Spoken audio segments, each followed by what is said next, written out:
예, 반갑습니다. 우리가 유전자하고 염색체에 대해서 오늘은 공부하는 거로 하겠습니다. 여러분들 유전자라고 하는 말을 많이 들어보셨죠? 뭐 유전공학이라고 하는 거. 더 나아가서 요즘에는 이제 병을 치료할 때도 유전자 치료라고 하는 그런 말도 있는데 들어보셨나요? 여하튼 현대과학에서 유전자라고 하는 말이 참 많이 나오는데 유전자라고 하는 뜻이 뭐냐라고 하는 거죠. 그건 이런 겁니다. 원래 유전자 그러면 유전에 관여하는 인자의 약자인데요. 여러분들, 유전이 뭐죠? 부모하고 자식이 닮는 그 현상을 의미하는 거예요. 그러니까 유전에 관계하는 인자, 유전과 관련되어 있는 인자이니까 부모하고 자식을 닮게 하는데 관련되어 있는 인자, 요소 이런 뜻이에요. 그래서 흔히 유전자의 정의를 이렇게 말을 합니다. 부모에서 자식으로 물러지는 특징, 즉 형질을 만들어내게 하는 인자로서 이게 이 말이 그냥 부모하고 자식이 닮는다 그 뜻이에요. 그래서 부모에서 자식으로 물러지는 특징, 형질을 만들어내는 인자, 요소로서 유전을 일으키는 단위다. 이렇게 보통 정의를 하는데요. 선생님은 그냥 수업할 때 이 정의보다는 이렇게 정의를 해가지고 애들한테 설명을 하니까 아이들이 잘 이해를 하더라고요. 예, 두 가지 다 쓰이는데, 두 가지 정의가 다 쓰이는데, 하여튼 요 밑에 정의가 더 선호가 돼요. 자, 생물의 형태와 성질을 나타내게 하는 물질, 요게 유전자다라고 하는 거예요. 생물의 형태와 성질을 그냥 한마디로 줄여가지고 형질이라 그래요. 형질, 형태와 성질. 그러니까 머리카락, 뭐 피부 색깔, 혈액형, 키, 몸무게, 이거 다 사람의 형질이죠. 형태와 성질이죠. 바로 이 형질을 나타내게 하는 물질이 있다라고 하는 거죠. 우리는 그 물질 보고서 유전자라고 이름하는 겁니다. 예를 들어서 예, 머리 색깔을 결정하는 물질이 있다라고 하는 겁니다. 우리는 그 물질 보고서 뭐라고 한다고요? 예, 머리카락 유전자라고 하는 거예요. 머리 색깔 유전자라고 하는 거예요. 키를 나타내게 하는 물질이 있다라고 하는 겁니다. 뭐라고 한다고요? 예, 키 유전자라고 하는 거예요. 이런 식으로 개개의 형질을 나타내게 하는 물질이 있는데 우리는 이거 보고서 유전자라고 하는 거예요.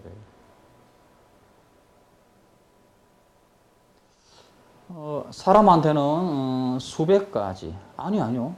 수천 가지라고 해야 맞습니다. 수천 가지의 형질이 있어요. 수천 가지나 되나요? 예. 우리가 외형적으로 드러나는 형질은 몇 가지가 안 되는 것 같은데, 뭐, 머리 색깔, 머리카락 모양, 코의 크기, 눈 색깔, 그리고 뭐, 쌍꺼풀이냐, 외꺼풀이냐, 뭐, 등등. 외형적으로 나타내는 형질은 많지 않은데, 실제 몸속 내부에서 나타내는 형질들이 참 많아요. 이것을 다 포함해버리면 약 수천 가지 형질이 있다라고 하는데, 그래서 수천 가지 유전자가 있다라고 해요, 사람한테는. 이런 유전자가 있다는 것을 맨 처음으로 생각한 사람이 누구냐? 처음으로 생각한 사람이 누구냐? 그러면요, 누굴 것 같아요? 아인슈타인? 뉴턴? 갈릴레이? 뭐 다이윈? 누굴 것 같아요? 예, 멘델이라고 하는 사람입니다. 멘델이 이런 것이 있을 거라고 생각을 해가지고 주장을 했어요. 어떻게 이런 것이 있다라고 생각했냐 그러면 가만히 보니까 부모하고 자식이 닮았잖아요. 즉 부모의 머리카락이 곱슬이면 대개 자식들도 곱슬이 나옵니다. 곱슬 자식이 나와요. 몹쓸 자식이 아닙니다. 몹쓸 자식이. 그러니까 부모의 머리카락하고 자식의 머리카락이 닮았다는 것은 이렇게 생각할 수 있다고 하는 거죠. 뭔가 부모의 머리카락을 나타내게 하는 물질이 자식한테 왔기 때문에 닮았다. 이렇게 볼 수 있다라고 해가지고 이것을 처음으로 제안을 했어요. 누가요? 멘델이란. 멘델이. 그래가지고 유전자라고 하는 것이 있을 거라고 생각하고, 물론 이 유전자라고 하는 것이 어떤 물질인지는 몰랐었어요. 그거는 나중에 20세기에 들어와서 알아내는 거고요. 여하튼 유전자가 있다고 하는 것을 생각을 하면서 아마 유전자의 성질은 이럴 거라고 가설을 내세워가지고 그걸 실험으로 증명을 했죠. 그래가지고 멘델이 바로 유전자를 제안했고 유전자의 성질까지 밝힌 사람이에요. 이제 그 유전자의 성질이 나중에 유전 법칙이 되는 겁니다. 그게 이제 여러분들이 익히 알고 있는 중학교 때 배웠던 우열의 법칙, 분리의 법칙, 동리의 법칙 이런 거예요. 여하튼 그거는 이제 나중에 또 공부하도록 하고요. 유전의 법칙, 유전자의 성질에 대해서는요. 예, 하여튼 유전자라고 하는 것이 뭔지 알겠죠? 따라서 다시 이 앞에 정리를 보십시오. 부모에서 자식으로 물려지는 특징, 즉 형질을 만들어내게 하는 인자로서 이해되겠죠? 유전을 일으키게 하는 단위, 그걸 흔히 유전자라고 한다는 겁니다. 하여튼 이 두 가지 정리를 다 알아두시기 바랍니다. 하여튼 이러다가 이제 나중에 20세기에 들어와 가지고 유전자 물질이 어떤 거다 하는 걸 알아냈어요. 자, 어떤 물질일까요? 단백질, 탄수화물, 지방, 어떤 걸까요? 예, 다 아니고 핵산이라고 하는 물질입니다. 핵산. 원래 그 핵산에는 종류가 두 가지가 있어요. RNA라고 하는 것이 있고 DNA라고 하는 것이 있죠. 이 중에서 DNA라고 하는 핵산이다. 그걸 알아내요. 이 DNA가 그럼 우리 몸 어디에 있냐라고 하면요. 어디 있을 것 같아요? 머리, 가슴, 팔다리, 엉덩이, 어디에 있을 것 같아요? 이거는요. 우리 몸 어디에나 다 있습니다. 우리 몸 세포마다 다 있어요. 세포 안에서도 핵이라고 하는 데 있고요. 핵 안에서도 염색체라고 하는 데 들어가 있습니다. 바로 그 염색체의 주된 성분이 DNA예요. 물론 염색체에는 DNA 말고도 단백질도 들어있지만서도 주된 성분은 DNA인데 바로 이 DNA가 유전자 물질이다 하는 것을 알아내요. 나중에. 여러분들 염색체라고 하는 말도 많이 들어보셨죠? 중학교 때부터. 예. 염색체라고 하는 것은 평소에는 보이지 않습니다. 평소에는 염색사라고 하는 것을 보이죠. 실 같은 모양의 염색사. 이것은 워낙 직경이 가늘어 가지고 보통 현미경으로는 보이지가 않고 전자현미경으로 봐야만 보이는 것이 염색사예요. 근데 이 염색사가 분열 도중에는 이 염색사가 심하게 꼬입니다. 꼬이고 해가지고 막대기 모양으로 되어버려요. 그래가지고 보통 현미경으로 보입니다. 이걸 염색체라고 하죠. 그러니까 평상시에는 염색사라고 말을 해야 되고 분열 시기에는 염색체라고 이야기를 해야 되는 거예요. 염색사가 염색체로 변하는 거죠. 염색사가 심하게 꼬입니다. 꼬여가지고 이렇게 막대기 모양으로 되는 거예요. 그게 염색체입니다. 예, 지금 막 언급했죠. 예, 꼬이고 꼬여서 염색체가 된다. 이런 식이에요. 이 그림은 세포의 모식도인데요. 이게 이제 핵이고요. 핵 속에 있는 염색사를 나타낸 겁니다. 원래 염색사는 보이지 않습니다. 아주 뭐 전자현미경으로 봐야만 보일랑 말랑 하는 건데 그냥 간단하게 그냥 실 같은 모양으로 염색사를 나타낸 겁니다. 이거는 이제 중심체입니다. 원래 그 중심체가 이건데 하나 더 복제가 되고 있는 그 상태를 지금 보여주고 있어요. 분열 시기에 중심체도 2배로 늘어나 가지고 이 중심체가 이제 이동을 해가지고 양쪽에서 저기 방추사 만들어가지고 염색체를 잡아 당기는 역할을 하는 건데, 하여튼 요게 이제 중심체가 두 개가 복제가 되어 있는 그걸 보여주고 있네요. 하여튼 이러한 상태의 세포가 이제 분열 시기로 들어가면 이렇게 변해버리는 거죠. 이렇게 염색체로 변합니다. 그러면서 이제 중심체가 양쪽으로 와가지고 지금 말했듯이 방추사 내가지고 그 방추사가 염색체에 달라붙어가지고 잡아 당겨주는 거죠. 아시겠습니까? 예. 자, 이게 바로 염색체 모양입니다. 이런 그림 많이 보셨죠? 자, 요걸 이제 우리가 모식도로 나타내 보면 이렇게 실 같은 것이 꼬여 있는 걸, 바로 이 실이 바로 염색사입니다. 자, 요걸 좀 더 상세하게 나타내면 이런 모양이에요. 실제 아주 이렇게 많이 꼬여 있습니다. 마치 밧줄 같죠? 새끼줄 같죠? 이렇게 많이 꼬여 있어요. 여기는 그냥 간단하게 꼬여 있다라고 이렇게 나타냈는데 실제는 엄청나게 꼬여 있습니다. 새끼줄처럼요. 뭐가? 염색사과예요. 자, 요 부위를 조금 더 확대해 볼게요. 너무너무 많이 꼬여 있죠. 엄청나게 많이 꼬여 있죠. 예.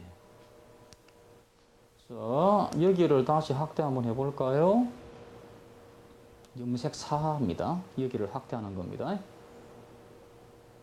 그럼 이렇게 되어 있어요.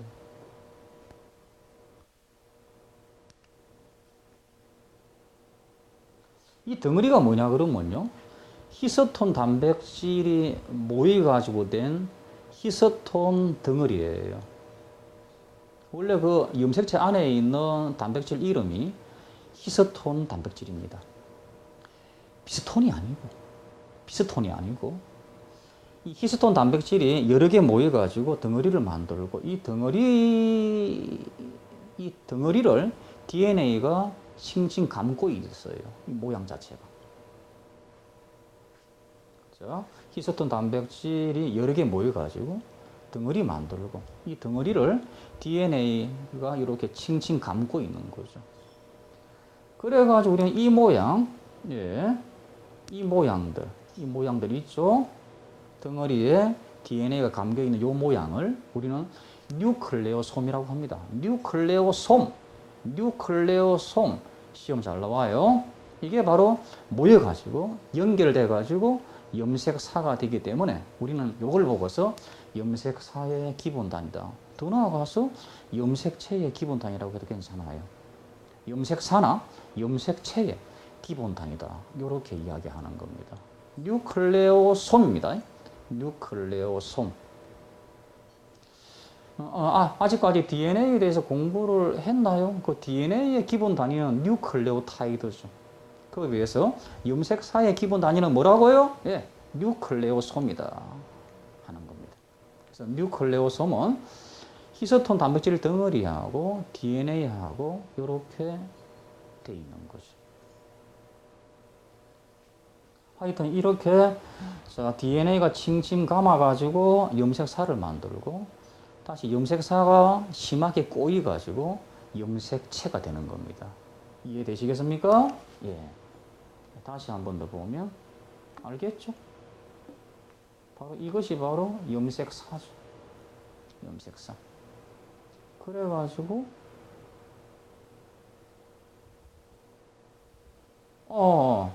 여러분들 실제요, 염색사도 꼬여 있는 거예요. 실제 이런 염색사가 이렇게 꼬여가지고, 이걸 그러니까 염색사라고 좀 하기는 뭐한데, 하여튼 이런 것들이 꼬여가지고 염색사를 만들고, 바로 다시 염색사가 더 심하게 꼬여가지고 염색체가 된다, 이렇게 말하면 정확하죠. 그러니까 뉴클레오솜이 연결된 것이 다시 꼬입니다. 꼬여가지고 염색사가 되는 거예요. 근데 이 염색사가 더 심하게 꼬여가지고 이런 염색체를 만듭니다. 이렇게 말하면 더 정확하죠. 하지만 그냥 일반적으로 그냥 염색사를 이렇게도 나타내는데 실제 이런 것들이 다시 꼬여가지고 염색사가 되는 거예요. 아시겠습니까? 하여튼 뉴클레오솜이 연결돼가지고 염색사가 되는 거죠. 물론 그 염색사도 이미 꼬여있는 상태예요. 다시 염색사가 아주 심하게 꼬여가지고 막대기 모양의 염색체가 된다. 이렇게 기억을 하면 정확하게 기억하는 겁니다. 오케이? 예. 이게 동원체라고 하는 것은 나중에 이제 분열식이에요. 여기 방주사가 달라붙는 그 위치를 말합니다. 염색체에서. 그거는 이제 분열할 때 배우면 될 거고요. 그럼 이 염색체 안에 들어가 있는 유전자, DNA. 이 DNA가 유전자 한 개가 아니에요. 이 DNA 하나 속에 유전자가 수십 개에서 수백 개 들어가 있습니다. 그래서 DNA 일부가 유전자 한 개씩에 해당한다 하는 그 사실도 잊어버리면 안 돼요. 이게 DNA 한 개가 유전자 한 개라 그러면 안 돼요. 이게 바로 DNA의 형태입니다. 이중 나성 구조라고 하는 걸 알아냈죠. 바로 여기가 바로 유전자 하나, 또 여기가 유전자 하나, 여기가 유전자 하나, 이런 식이에요. 아시겠죠? 이게 지금 유전자하고 염색체와의 그러한 관계입니다. 아시겠습니까? 그래서 흔히 그냥 유전자가 염색체 위에 존재한다, 염색체 안에 존재한다, 이렇게 이야기하는 거예요. 예. 그러면 왜 DNA가 그냥 독자적으로 존재하지 않고 염색사 형태로 존재하고 평상시에는 분열 시에는 염색체 형태로 존재하냐 하는 겁니다. 여러분들, DNA는 굉장히 긴 분자입니다. 세포의 길이보다 수십 배 더 길다라고 이야기합니다. 뭐 수배, 수십 배. 요 긴 DNA를 세포에다가 집어넣어야 합니다. 더구나 세포의 핵 속에다가 집어넣는 거예요. 그러면 그 세포 핵이 얼마나 비좁은 공간입니까? 그거다가 집어넣기 위해서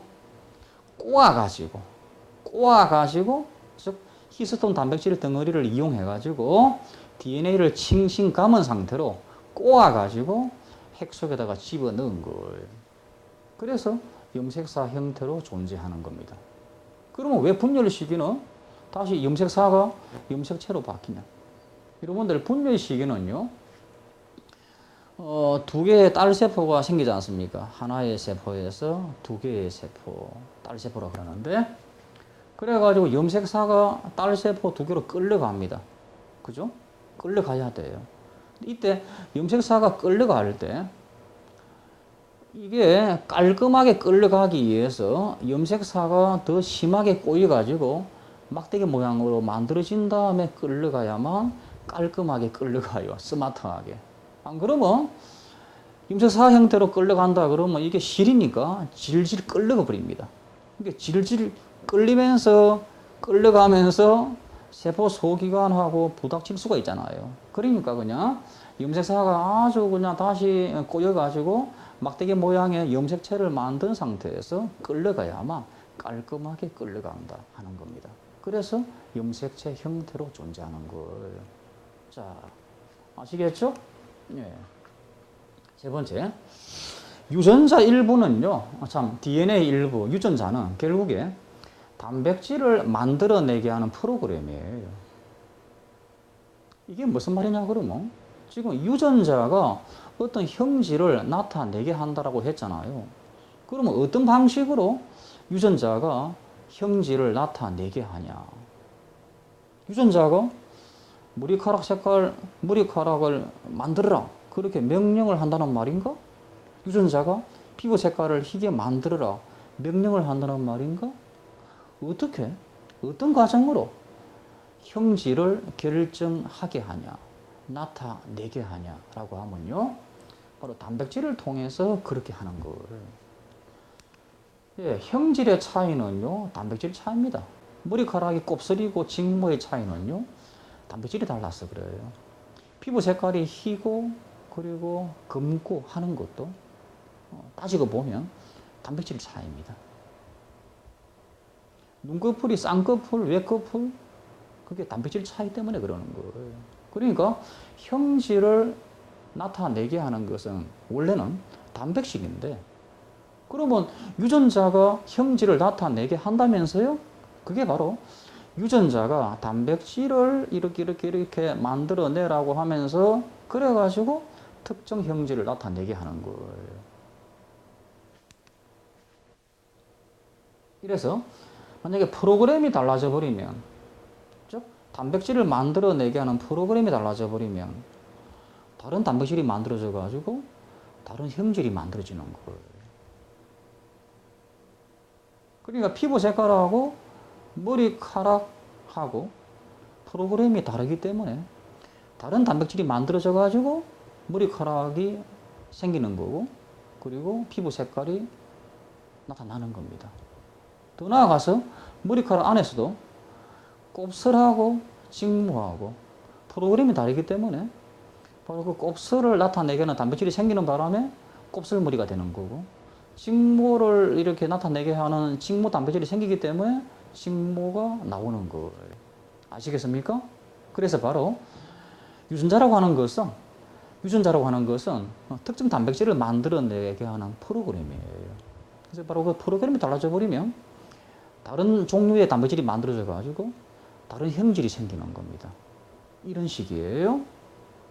자, 뭐가 뭔지 아시겠습니까? 예. 많은 학생들이 사람의 몸에서도 단백질이 생긴다라고 한다 그러면 의아해합니다. 아니, 사람은 단백질을 먹는데 구태여 뭐 단백질을 만들 필요가 있냐라고 이렇게 궁금해하는데, 아니요.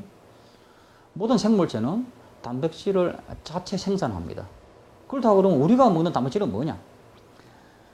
단백질을 만들어내는 재료를 얻으려고 하는 거예요. 그게 바로 뭐냐 그러면 아미노산이죠. 그래가지고 우리가 외부에서 섭취하는 단백질을 소화해가지고 아미노산을 얻고, 바로 그 아미노산이 재료가 돼가지고 다시 자기한테 알맞은 단백질을 만들어내는 거예요.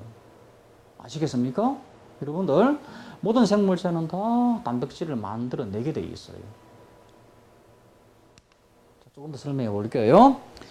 비늘이라고 하는 거 있죠. 특히 여자분들한테 이게 잘 나타나는 증상인데, 비늘은 왜 생기는 거예요? 철분 부족으로 일어납니다. 철분이 부족해버리면요, 헤모글로빈 단백질이 잘 안 만들어져요. 그러면 결국에 헤모글로빈 단백질 부족이라고 해도 괜찮습니다.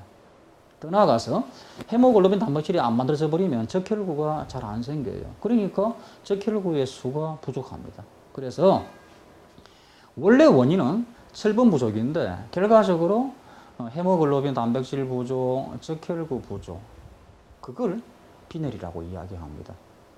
여러분들, 비늘에 좋은 음식이 뭐죠? 뭐 사과도 좋고요. 뭐 그 외에도 여러 가지가 있는데, 또 하나 좋은 것이 돼지 순대입니다. 돼지 순대.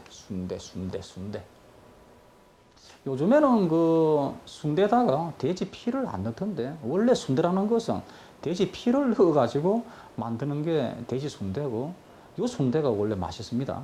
요즘에는 뭐 위생상 돼지 피를 안 넣는 것 같은데 그거는 별 맛이 없어요. 여하튼 피 맛이 원래 맛있는 건데요. 바로 그 돼지 순대 속에 돼지 피가 들어가 있고, 바로 그 돼지 피 속에 적혈구가 있을 거니까 바로 그 적혈구 안에 돼지 헤모글로빈이 아주 많죠.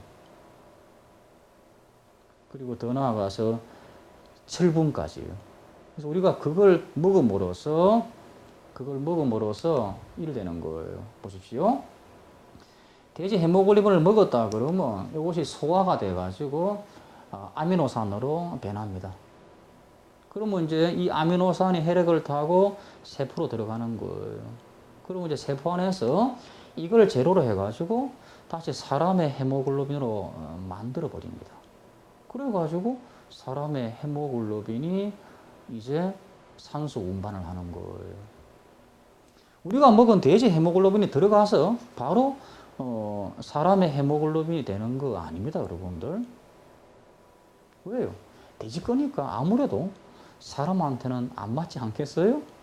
따라서 이런 식으로 사람의 헤모글로빈으로 바꾸어가지고 만들어가지고 살아가는 거예요. 사람뿐만이 아니라 모든 생물체가 그렇습니다. 이해되겠습니까? 이때 바로 그 사람의 헤모글로빈을 만들려고 그러면 프로그램이 있어야 돼요. 바로 그 프로그램이 바로 사람의 헤모글로빈 유전자입니다. 그래가지고 이 프로그램 따라서 아미노산을 결합시켜가지고 이렇게 사람의 헤모글로빈 단백질을 만들어내는 거죠. 그러니까 좀 더 정확히 말하면 바로 유전자라는 것은 프로그램인데 그게 바로 어떤 프로그램이냐 그러면 아미노산을 결합시키는 순서를 나타내는 프로그램입니다. 그거예요.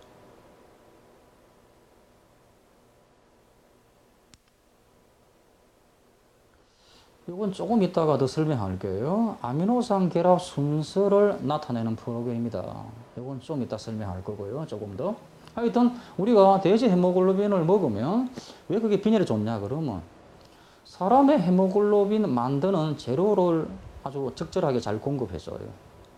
아무래도 다른 단백질보다 헤모글로빈 단백질을 먹으면 사람의 그 헤모글로빈 단백질 만드는 재료가 더 적절하게 들어가 있습니다. 그리고 이제 바로 그 헤모글로빈 속에 들어가 있는 철분도 아주 많이 들어가 있죠. 그래서 이것 때문에 순대가 비늘에 좋다라고 이야기하는 식인데, 예, 그렇고요. 자, 요거요. 프로그램은 프로그램인데 아미노산 결합 순서를 나타내는 프로그램이다 하는 건데요. 조금 더 설명해 볼게요. 원래 그 아미노산의 종류는 20가지입니다. 바로 이게 바로 단백질의 구성단위죠. 이것들을 적절하게 결합해 가지고 아주 다양한 단백질을 만들어내는 거죠. 알고 있죠? 예. 아미노산의 종류를 20가지 있는데 그냥 이걸 편의상 1번부터 20번까지 번호를 붙일게요. 원래 이름들이 있습니다. 뭐 그 이름들은 알 필요 없고요. 그래서 1번부터 20번까지 번호를 붙인다고 한다 그러면 만약에 단백질 만들 때 이런 식으로 만들 수 있겠죠. 1번을 붙이고 옆에다가 또 4번을 결합시키고 또 8번 결합시키고 2번 결합시키고 이런 식으로 1번 단백질을 만들 수도 있고요. 또는 이렇게도 결합시켜가지고 단백질을 만들 수가 있어요. 1번 붙이고, 그 다음에 4번이 아니고 8번을 붙이고, 다시 4번을 붙이고, 2번, 1번. 여러분들 이 둘은 성질이 달라져 버려요. 아미노산 순서만 뒤바뀌더라도 이 두 종류의 아미노산은, 이 두 종류의 단백질은 형태와 성질이 달라져 버립니다. 즉, 다른 종류의 단백질이 되어버리는 거예요. 그러니까 우리가 헤모글로빈 단백질이라고 하는 거를 만들려고 그러면 아미노산 순서가 있어야 돼요. 그 아미노산 순서에 맞춰가지고 결합을 해야만 헤모글로빈 단백질이 생기는 것이 그냥 무작정 결합한다 그래가지고 헤모글로빈 성질을 가지고 있는 그러한 단백질이 생기는 것이 아니라고 하는 겁니다. 아시겠습니까? 그러니까 결국에 헤모글로빈 유전자라는 것은 바로 헤모글로빈 단백질을 만들 때 아미노산 결합 순서를 알려주는 그 프로그램을 이야기하는 거예요. 아시겠습니까? 그래서 유전자가 프로그램인데 그 프로그램이 바로 아미노산 결합 순서를 알려주는 그러한 프로그램이다라고 하는 겁니다. 하여튼 유전자가 이렇게 단백질을 통해서 어떤 형질을 나타내게 한다. 형질을 발현시킨다 하는 이런 관계입니다. 이해되시겠습니까? 실제 생명과학 2에서 원래 이 내용을 취급하는 겁니다. 이런 관계를요. 그런데 우리가 생명과학 1이나 안 그러면 뭐 융합과학에서도 요걸 아셔야 돼요. 요걸 아셔야만 공부할 때 재미가 있습니다. 뭐가 뭔지 알아야 재미도 있고 그리고 기억도 오래 가는 거예요. 그래서 제가 그냥 요까지 설명하는 겁니다. 왜? 필요합니다, 실제. 물론 뭐 이걸 우리가 시험에는 잘 생명과학 1에서는 이런 거에 대해서 물어보지는 않지만서도 그래도 알아야만 재미가 있습니다. 재미가. 그래야 염색체하고 유전자의 관계를 더 정확하게 알아가지고 어떤 문제의 변형이 왔을 때 그 변형된 문제도 잘 풀어낼 수가 있는 거예요. 아시겠죠? 그래서 유전자가 달라져 버리면 다른 단백질이 생겨가지고 다른 생질이 나온다. 요거 이해되겠죠? 예. 그리고 세포마다 유전자가 있어. 그 세포를 특정 짓게 하는 단백질 등을 만들어내고 이 세포들이 모여서 특정 생물체가 되게 한다. 이 말은 무슨 말이냐 그러면 개하고 사람은 다르죠. 형질이. 그러니까 개고 그러니까 사람이죠. 그러면 이제 개는 개세포가 모여가지고 된 거지 않습니까? 사람은 사람 세포가 모여서 된 거고요. 그럼 바로 개세포 안에 유전자가 있는 거죠. 그래가지고 개세포 안에 있는 유전자가 개 단백질을 만들어내게 함으로써 개세포가 되는 거예요. 그러한 개세포가 모여가지고 개가 되는 거고요. 아시겠죠? 사람 세포 안에 있는 유전자가 사람의 단백질을 만들어냄으로써 사람 세포가 되는 거고요. 그 사람 세포가 모여가지고 사람이 되는 거죠. 그런 말입니다. 이해되시겠습니까? 그래서 생물체마다 가지고 있는 유전자가 다르기 때문에 결과적으로 생물이 따로따로 우리 눈에 보이는 겁니다. 생물의 종류가 다르게 보이는 거예요. 아시겠습니까? 예. 자, 요게 이제 사람의 염색체입니다. 사람 세포 안에 있는 염색체죠. 좀 색깔을 입혀가지고 이쁘게 나타낸 거네요. 몇 개가 있을까요? 이게 그냥 간단한 모식도입니다. 사람 세포 안에 몇 개 있어요? 염색체가. 세보면 46개입니다. 생물체마다 염색체 수가 다 다릅니다. 사람은 46개 있는 거예요. 근데 잘 보면요. 모양이 두 개씩이 닮았어요. 두 개씩이 닮았습니다. 이 두 개, 이 두 개.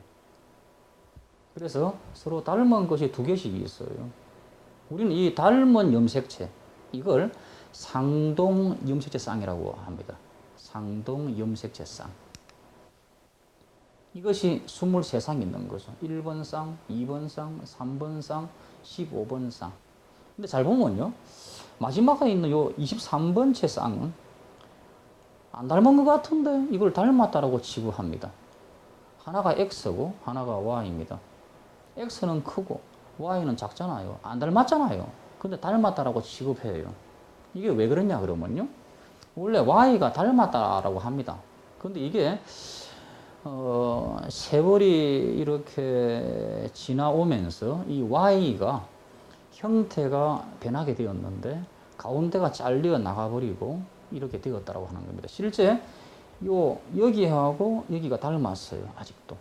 여기하고 여기가 닮았습니다.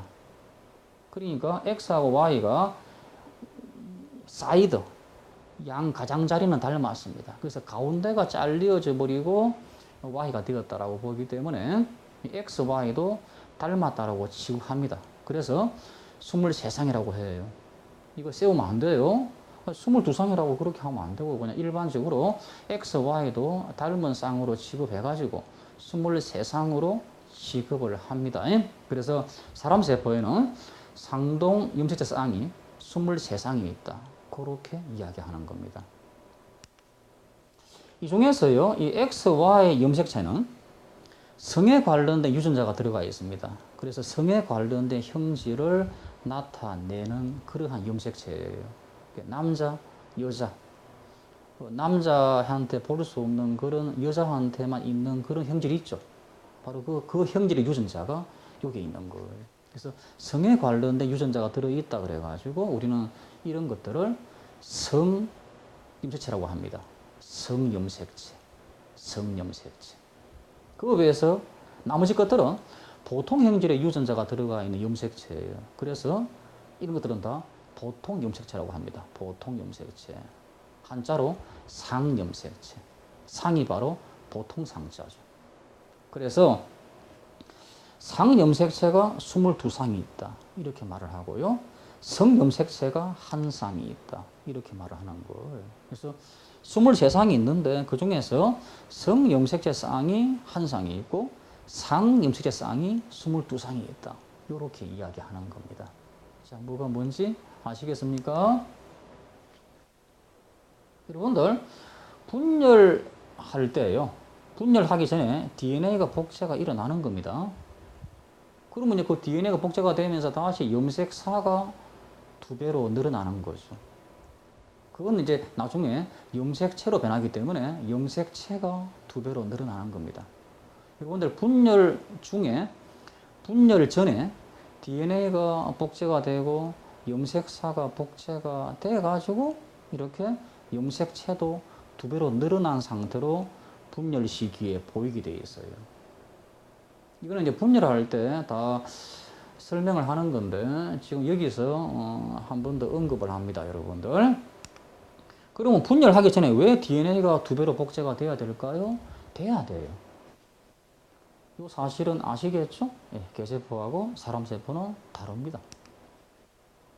그러면 개세포가 분열해가지고 2개의 개세포로 되잖아요. 그러면 개세포 하나가 2개의 개세포로 되려고 그러면 유전자가 2배로 늘어나줘야 돼요. 프로그램이. 그래가지고 각각의 세포로 들어가줘야만 그 각각의 세포가 개세포가 되는 거죠. 그래서 한 개의 개세포가 2개의 개세포가 될 수 있는 거죠. 안 그래요? 그러니까 사람 세포도 분열해가지고 2개의 사람 세포가 되는데 이때 사람 세포 안에 있는 유전자가 프로그램이 2배로 늘어난 다음에 각 세포로 들어가줘야만 각 세포가 사람 세포로 되는 거예요. 아시겠죠? 각 세포로 사람 유전자가 들어가가지고 사람의 단백질을 만들어내줘야만 그래야만 사람 세포가 되는 거잖아요. 이래서 분열하기 전에 반드시 개 유전자가 딸 세포로 가줘야만 딸 세포에서 개 단백질을 만들어 가지고 그 딸 세포가 개 딸 세포가 되는 거죠. 개 세포. 여러분들 분열할 때요. 어미 세포에서 2개의 세포가 생기는데 그 2개의 세포를 아들 세포라고 하지 않습니다. 딸 세포라고 합니다. 영어로 하면 도터 셀이라고 하는데 하여튼 그래요. 그러니까 2배로 복제가 되어야 한다는 거죠. 그러니까 먼저 DNA 복제가 되고 그 결과 염색사가 2배가 되는 거예요. 분열하기 전에 이미. 그래가지고 분열 시기에 보면 이렇게 염색체가 2배로 돼가지고 우리 눈에 보입니다. 이렇게 보이는 거예요. 여러분들은 이 염색체 모양을 잘 보십시오. 원래 요게 염색체 하나입니다. 막대기 하나. 근데 하나 더 달라붙어 있어요. 이게 이미 복제가 된 상태로 우리 눈에 보이는 거예요. 실제 우리가 관찰하는 모든 염색체는 2배로 복제가 된 상태로 관찰되는 겁니다. 아시겠습니까? 하나 있었는데 또 하나를 더 복제해가지고 막대기 2개가 이렇게 붙어 있는 그런 모양으로 보이게 되어 있어요. 예. 1번 쌍에 보면 2개가 있는데 각각의 염색체가 막대기 2개가 달라붙어 있는 그런 모양이에요. 각각의 염색체가 막대기 하나가 아니라 막대기 2개가 달라붙어 있는 그런 모양이에요. 이렇게 나타나는 겁니다. 이게 정확한 그림이에요.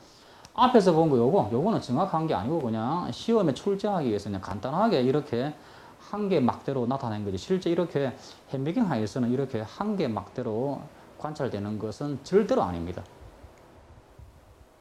아시겠죠?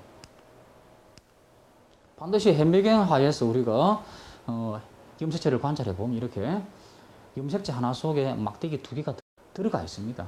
그렇게 관찰되는 거예요. 아시겠습니까? 그냥 이거는 편의상 시험 문제로 내기 위해서 이렇게 하는 수도 있지만서도 실제 이렇게 관찰되는 것은 없습니다, 여러분들. 그래서 요게 바로 우리가 관찰하는 그러한 염색체 모양이죠. 막대기 하나가 원래 염색체 한 개예요. 하나 더 있습니다. 그러면 여러분들 어느 것이 복제가 된 걸까요? 원래 것은 어떤 거고 복제가 된 것은 어떤 걸까요? 어떻게 알아 그걸? 어떤 것이 복제가 된 건지? 그래서 그냥 요 둘을 다 우리는 염색 분체라고 하는 말을 써버려요. 우리 복제가 된 것을 염색 분체라고 하는 건데 그게 어떤 건지 모르기 때문에 그냥 둘을 다 염색 분체라고 이렇게 써버립니다. 그래서 일반적으로 하나의 염색체 안에는 염색 분체가 2개 있다. 이렇게 말을 하는 겁니다. 나중에 이제 분열 공부할 때 염색체 수를 세는 경우가 있거든요. 뭐 핵상을 따질 때.